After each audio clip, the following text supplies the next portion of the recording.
राधे राधे दोस्तों, स्वागत है एक और नई वीडियो में। आज हमारे पास ये अस्तर वाला ब्लाउज पीस है और दोस्तों इसमें हम 36 साइज के ब्लाउज की कटिंग करने वाले हैं। तो दोस्तों सबसे पहले हम देखेंगे कि कपड़े को किस प्रकार से रखना है। ज़रूरत तो हमें 2.25 इंच ज़्यादा जोड़ने की होती है, लेकिन आज हम इसमें 3 इंच एक्स्ट्रा रखे हैं क्योंकि 9 इंच 36 का चौथाई है और हमने रखा है 11 इंच का कपड़ा, क्योंकि हमको थोड़ा सा ज़्यादा मार्जिन चाहिए था। तो इस बेस पे हमने यहाँ पर 11 इंच की चौड़ाई का फैब्रिक ले लिया है और यह ब्लाउज़ की हम लंबाई करेंगे दोस्तों 14 इंच का। तो सबसे पहले हम अपने कपड़े को सेट करेंगे और उसको नाप लेंगे। 14 इंच लंबाई का हमको चाहिए है, तो हम यहाँ पे 16 रखेंगे, 2 इंच एक्स्ट्रा। ये देखिए हमने इस तरह से रखा और 2 इंच एक्स्ट्रा पे यहाँ पर मार्क कर दिया और पूरी लाइन खींच देंगे। और अपने अस्तर के पीस में ये भी चेक कर लेंगे दोस्तों कि हमें बैक पार्ट का कपड़ा मिल रहा है या नहीं। 14 चाहिए तो इसमें हम 15 कर देंगे। ये देखिए दोस्तों, 1 इंच की पट्टी बच रही है। ये पट्टी आप कहीं पर भी यूज कर लीजिएगा, जैसे बाजू में लगाना हो या फिर कमर में नीचे लगाना हो, इस तरह से। अब ये है हमारा फ्रंट पार्ट। सबसे पहले हम यहाँ पर देंगे आधा इंच आई हुक का मार्जिन। ठीक है दोस्तों, फ्रंट पार्ट में लूजिंग इसलिए बोला करते हैं क्योंकि यहाँ पे टक्स लगती है, उसमें सिलाई होती है, इसलिए हमें फ्रंट पार्ट में लूजिंग जरूर देनी चाहिए। इससे हमारे ब्लाउज में तलवटें नहीं आती हैं। अब 2.5 इंच का हम गला बना रहे हैं। ये देखिए 2.5 इंच का हमने गला बनाया है। 36 का हमारा ब्लाउज है। 3.1 का हमने शोल्डर रखा हुआ है। 3 इंच के बाद एक डंडी और ले लीजिए। अब आधा इंच आप शोल्डर डाउन कर दीजिए। आधा इंच हमने यहाँ पर शोल्डर को दोस्तों डाउन कर दिया है। अब हम फिटिंग का मार्क करेंगे। अब 36 है, 8 चौके 32, 8.5 का 34, 9 चौके 36। ये देखिए 9 है, 9 पे पूरी प्रॉपर फिटिंग आती है, 9 इंच पे। ठीक, अब हमने 9 तो कर दिया है, लेकिन ये हमारा फ्रंट पार्ट है दोस्तों, कुछ टक्स में कपड़ा जाता है, हमें लूजिंग इसमें देनी होती है, सिलाइयां इसमें ज्यादा होती, इसलिए हम इसमें सवा यानी कि 0.25 की लूजिंग ऐड करेंगे। ये देखिए 1 इंच का चौथाई हिस्सा हमने यहाँ पे लूजिंग ऐड कर दिया, आधा इंच का आधा, और सीधी लाइन खींच देंगे। ये देखिए बाकी का कपड़ा देखिए दोस्तों, मार्जिन के लिए निकल आया हमारा, कटिंग के मार्जिन के लिए। तो आज आप ये जान लीजिए कि अगर 36 का है तो आप 11 इंच की चौड़ाई का कपड़ा रखिए, सारे मार्जिन और लूजिंग आपके निकल आएंगे। अब हमें बनाना है आर्म होल। 6 इंच का हम बनाएंगे आर्म होल दोस्तों। ये हमने 6 इंच को यहाँ पे मार्क कर दिया है और बॉक्स बना देंगे इस तरह से। 6 इंच का हमको बनाना है आर्म होल। अब यहाँ पर जो गहराई देनी है 0.75 यानी कि 1.25 इंच, ये ठीक है। अब यहाँ पर हम 3 इंच मार्क करेंगे ऊपर की ओर, और यहाँ पर भी हम 3 इंच मार्क कर देंगे और इनको हम मिला देंगे इस तरह से। तो ये हमारा फ्रंट आर्म होल यहाँ पर 36 साइज का दोस्तों बन चुका है। ठीक है, लेकिन ध्यान दीजिएगा ये लंबाई हमने 6 इंच रखी है, और जबकि बैक पार्ट की हम 6.25 इंच रखेंगे। क्यों रखेंगे बताएंगे अभी हम आपको। अब हम बनाएंगे गला। गला बनाने से पहले हम स्टिचिंग पॉइंट ड्रॉ कर देंगे, ठीक है। और उसके बाद गले की लंबाई रखेंगे। 7 इंच हमें गले की लंबाई रखनी है। जितनी आपको गले की लंबाई बन के चाहिए वो आप स्टिचिंग पॉइंट वाली लाइन से तिरछा करके रख दीजिए, एकदम सही नाप आपकी निकल के आएगी। देखिएगा इस तरह से हम 6.5 हो जाएंगे, ठीक है। तो हमारी ये 7 इंच बन के आएगी। अब यहाँ पर हमने 2.5 इंच रखा है और इसका भी हमने बॉक्स बना लेना है। ये देखिए दोस्तों, इस मेथड से अपने आप ये गला हल्का सा तिरछा लग रहा है। देखिए लग रहा है ना, बस इसमें हम राउंड शेप दे देंगे। तो ये हमने गोल गला यहाँ पर क्रिएट कर लिया है। अब बनाने हैं बेल्ट दोस्तों। जितने की आपको बेल्ट बन के चाहिए हो उससे 1 इंच एक्स्ट्रा पे आप मार्किंग करिएगा। 12.5 पे बन के चाहिए है, 13.5 पे हम यहाँ पर निशान लगा रहे हैं, ठीक है। 13.5 पे हमने यहाँ पर निशान लगा दिया है और एक सीधी लाइन खींचती है, ठीक है दोस्तों। अब देख सकते हैं आप 3 इंच की ये पट्टी हमारी निकल के आ रही है। 3 इंच में थोड़ा सा कम है, ठीक, कोई बात नहीं, सिलाई में जाएगा वो। इतना कपड़ा यहाँ सिलाई में जाएगा, इतना कपड़ा यहाँ सिलाई में जाएगा, उस हिसाब से ये देखिए 2 इंच की आपकी पूरी पट्टी यहाँ पर बेल्ट की बनेगी। लेकिन वही 2 इंच अगर हम यहाँ रखेंगे तो अच्छा नहीं लगता है, इसके लिए हमें यहाँ पर एक शेप देना होगा। उस शेप से हमारा ब्लाउज सब्यसाची लुक में कन्वर्ट हो जाएगा। तो यहाँ पर हमने 1.5 इंच मार्क किया, ध्यान दीजिएगा, यहाँ पर हमने 1.5 इंच मार्क किया है और यहाँ पर हमने 3.5 इंच मार्क किया है और इन दोनों निशानों को गोलाई से हमें मिला देना है। ठीक है, अब बारी आती है यहाँ पर, यहाँ हमने आधा इंच मार्क किया है और यहाँ पर हमने 3 इंच मार्क किया है और इन दोनों को भी हमने मिला दिया है। तो देखिए दोस्तों, इस प्रकार से हमारी यहाँ पर बेल्ट बन गई है। अब बेल्ट तो हमने बना ली है, टक्स कितनी लगानी है ये नाप हमें पता होनी चाहिए। यहाँ की नाप इनकी 36 है दोस्तों, तो यहाँ की नाप इनकी 32 है और यहाँ की नाप इनकी 30 है। ठीक है, ये 36, ये 32 और ये 30, तीनों नाप अलग अलग हमेशा आप ब्लाउज की लिया करें तो आपके ब्लाउज में कभी भी फिटिंग में कोई दिक्कत नहीं आएगी। अब ये 32 है तो हमने 8 इंच ले लिया। ठीक है, 8 इंच हमने इस प्रकार से ले लिया। अभी जितना कपड़ा हमारा यहाँ बचा है वो हमारा टक्स में आएगा। तो ये देखिए दोस्तों, ये हमारा 2 इंच में कुछ कम है, जितना भी कम है आप वहीं से पकड़ लीजिए और वही निशान आप यहाँ पर रख दीजिए। ये देखिए पूरी नाप हमको मिल गई है।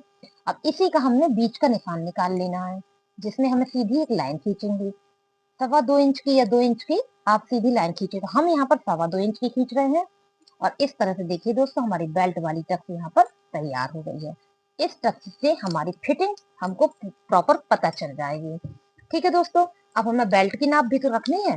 30 है, 7.5 हमने यहाँ पर मार्क कर दिया है। ये देखिए हमारी बेल्ट की नाप यहाँ पर हो गई है। जब ये कटिंग होगी, ये बेल्ट अलग कटेगी, तो फिर ये कपड़ा हम यहाँ पे सिलाई का मार्क करने के बाद इस तरह से छटनी कर देंगे तो हमारी प्रॉपर बेल्ट निकल आएगी। अब दोस्तों हम आई हुक टक्स लगाते हैं, तो इस तरह से हमने मेजर टेप को रखा है और इसका लिया हमने सेंटर मार्क। ठीक है, इसका सेंटर मार्क लेने के बाद यहाँ पर हम 3 इंच की एक सीधी लाइन खींचेंगे। ये इसमें जो सिलाई में कपड़ा जाएगा दोस्तों वो 1.25 इंच जाएगा। तो इस हिसाब से मार्किंग करिए कि 1.25 इंच कपड़ा यहाँ पर दब जाए सिलाई में। अब यहाँ पर आइए, यहाँ पर हमने 1.5 इंच ऊपर की ओर मार्क किया है। ठीक है, ऊपर की ओर मार्क तो कर दिया 1.5 इंच। अब हमें ये नहीं पता कि हमें कितनी यहाँ पर टक्स लेके आनी है साइड वाले, और इसी टक्स की वजह से हमारे आर्म होल सिलाई के समय छोटे बड़े हो जाते हैं। इसीलिए दोस्तों, इसी टक्स के लिए इसको हम कम करते हैं और बैक पार्ट को हम ज्यादा करते हैं, क्योंकि ये कपड़ा सिलाई में दबेगा इस तरह से, तो ये पार्ट हो जाएगा छोटा, तो ये आर्म होल नीचे हो जाता, वो आर्म होल ऊपर हो जाता, उसकी हमें कटिंग करनी पड़ती है। तो इसी के लिए हम ये आर्म होल छोटे बड़े किया करते हैं। इस तरह से हमने ये मार्क यहाँ पकड़ दिया। अब हमें जब नहीं पता हो तो हम इस वाली टक्स का सहारा लेकर के इसको बना सकते हैं। इसमें हमने इस तरह से मेजर टेप रखा, 3 इंच सीधा निशान लगा दिया, बिल्कुल सीधा, देखिए 3 इंच। और जब सीधा निशान लग गया तो इससे इसके मिला दीजिए, बस, और कोई मेथड आपको नहीं करना है। इस तरह से ये देखिए टक्स आपकी तैयार हो गई है। कभी भी इसमें कोई भी गड़बड़ नहीं होगी अगर आप इस मेथड से बनाएंगे। अब इस नोक में आइए। अब इस नोक में हमने मेजर टेप ऐसे रखा, लेकिन इस तरफ की ओर, ठीक है, वो भी 3 इंच में। 3 इंच में हमने ऐसे लाइन खींचते, लाइन खींचने के बाद हम इस तरफ जाएंगे, 1.25 इंच यहाँ पे कवर करेंगे और इसको ऐसे सिलाई कर देंगे, मतलब लाइन खींच देंगे, बाद में इसकी सिलाई कर देंगे। तो इस तरह से हमारा ये देखिए फ्रंट पार्ट यहाँ पर आ गया दोस्तों। अब चलिए बैक पार्ट भी जल्दी से कर लेते हैं, फिर हम आपको बताएंगे कि छोटे बड़े आर्म होल क्यों हो जाते हैं। ठीक है, अब यहाँ पर हमें आधा इंच की मार्किंग नहीं देनी है, तो 2.5 इंच का हमको गला रखना है, तो 2.5 का हमने गला रखा है। 3.1 का हमारा शोल्डर था, 3.1 का हमने यहाँ पे शोल्डर रख दिया है। आधा इंच हमने यहाँ पे शोल्डर झुका भी दिया है, जैसा कि आप हर वीडियो में देखते हैं, ठीक उसी प्रोसेस में इतना काम हमने यहाँ पर कर दिया है। इसके बाद हम फिटिंग की मार्क करेंगे, तो 9 इंच दोस्तों फिटिंग है, और जैसा कि अभी हमने बताया था कि 30 इंच की कमर है, तो 7.5 इंच की इनकी कमर हो गई, और 1 इंच हमने यहाँ पे टक्स के लिए दिया है, और इस तरह से हमने यहाँ पे दोस्तों लाइन ड्रॉ कर दी और मार्जिन की भी लाइन ड्रॉ कर दी। ठीक है, अब बनाएंगे आर्म होल। जैसा कि अभी आपने देखा कि फ्रंट आर्म होल हमने 6 इंच का बनाया है, तो बैक आर्म होल हमारा 6.25 इंच का बनेगा, यानी कि 6 इंच के बाद 2 डंडी और हमें निशान लगाना है। इस प्रोसेस से हमारे आर्म होल सिलाई के समय छोटे बड़े नहीं होंगे। इस तरह से अब यहाँ पर हम 1 इंच रखेंगे और यहाँ पर 3 इंच रखेंगे, यहाँ पर 3 इंच रखेंगे और इनको मिला देंगे। तो इस तरह से हमारा बैक आर्म होल भी तैयार हो गया। अब गला बनाना है तो आप स्टिचिंग पॉइंट बनाइए। ठीक है। अब इसके बाद इसी से आप गले की लंबाई रख दीजिए। तो हमने ये देखिए 11 इंच गले की लंबाई रखी है और यहाँ पर भी हमने 2.5 इंच रखा है, हमने इसको बढ़ाया नहीं है। और इस तरह से हमने यहाँ पे लाइन ड्रॉ कर दी और इसको हमने राउंड शेप कर दिया। तो ये देखिए हमारा बैक नेक भी हो गया है। अब हमें टक्स लगानी है दोस्तों। तो टक्स लगाने के लिए सही जगह पता होना हमको बहुत जरूरी है। तो ये जो शोल्डर है इसके बीचों बीच का हिस्सा आप ले लीजिए। तो इस तरह से हमने मेजर टेप को रखा और इसको आधा कर दिया, तो हमें बीचों बीच का हिस्सा मिल गया। अब इस निशान से यहाँ तक की दूरी आप नाप लीजिए। ये देखिए 4 के बाद 2 डंडी और है, वही मार्क आप यहाँ पर भी कर दीजिए। ठीक, ये मार्क मिल गया। अब इसके बाद 1 इंच और लगा दीजिए। अब इन दोनों के बीच का यानी कि आधे इंच का मार्क ले लीजिए। अब जो ये बीच का निशान मिला है इसी में आप 6 इंच की सीधी लाइन खींच दीजिए। अब 2 इंच पे एक निशान और लगा दीजिए। 2 इंच पे दोस्तों निशान हम इसलिए लगवाया करते हैं कि यहाँ पे हम सिलाई सीधी करेंगे। अगर हम इतनी सिलाई सीधी करते हैं तो हमारा ब्लाउज पीठ में एकदम चपक के आता है और एक भी सलवटें नहीं आती, ना ही हाथ ऊपर करने से ब्लाउज ऊपर की ओर खिंचता है। तो दोस्तों बैक और फ्रंट दोनों तो यहाँ पर कंप्लीट हो चुके हैं। अब चलिए साथ में आपको बाजू भी बता देते हैं। इस तरह से हमने इसको फोल्ड किया, जो कपड़ा हमारा बचा था इसी से हम बाजू बनाएंगे। हमने ऐसे फोल्ड कर देना है, ये देखिए। और खुला हुआ हिस्सा हमने अपनी तरफ लिया, बंद हिस्सा हमने ऊपर की ओर लिया है। अब आप एक देसी अनुमान से हमेशा नाप लिया करें। इस तरह से तिरछे में एक बीता आपका पूरा आ रहा है तो 36 का आपका आर्म होल आराम से यहाँ पर निकल आएगा। तो चलिए दोस्तों इसमें देखते हैं लंबाई कितनी निकलती है। यहाँ तक है कपड़ा पूरा, इसको लाइन ड्रॉ कर देंगे। ये देखिए 10.5 है तो हमारी 9.5 की बाजू बन जाएगी। चलिए 9.5 इंच की बाजू बनाते हैं। सबसे पहले हम आधा इंच का यहाँ पे मार्जिन ड्रॉ कर देंगे और आधा इंच का यहाँ पर भी मार्जिन ड्रॉ कर देंगे। ये हमारे दोनों सिलाई के मार्जिन हो गए। अब इसके बाद हमने यहाँ पे 3.5 इंच की एक लाइन खींचनी है।